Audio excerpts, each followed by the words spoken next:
surrounded by faded family photos and the ghosts of laughter past. In a quiet suburb, Thomas sat on his worn armchair, the house echoing with silence. At 68, the man who once chased toddlers around the yard now stared at faded family photos. His children, 3 daughters and a son, had flown the nest years ago, building lives far from his doorstep. Pride swelled in his chest for their success, but a deep ache gnawed at his heart.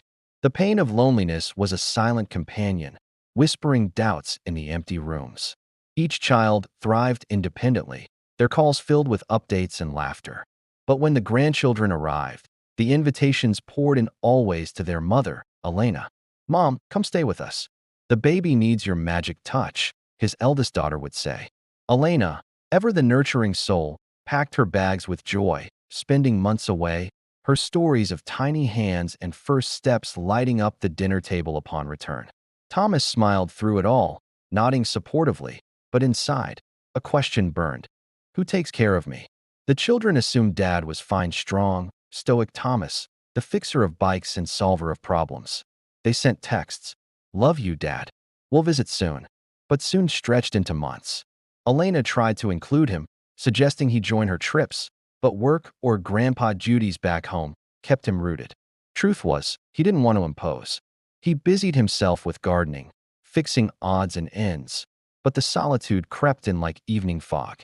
Friends dwindled, hobbies lost appeal, and the weight of irrelevance pressed down. One evening, as Elena prepared for yet another visit, Thomas finally spoke. "Who looks after the old man left behind?" His voice cracked, tears tracing lines on his weathered face. Elena paused, her heart breaking.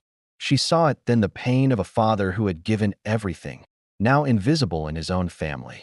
The children, alerted by a heartfelt group call, realized their oversight. Visits became regular, not just for holidays, but for shared meals and stories. Thomas wasn't forgotten. He was the patriarch, deserving of love in his twilight years. The pain eased, replaced by the warmth of reconnection. In the end, family wasn't just about the young.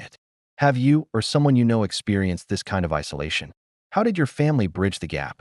Drop your thoughts, stories, or reflections in the comments below. Let's spark a conversation about honoring the roots of our families. Stay connected with more heartfelt stories and meaningful conversations. Click the notification bell, follow, like, share, and subscribe.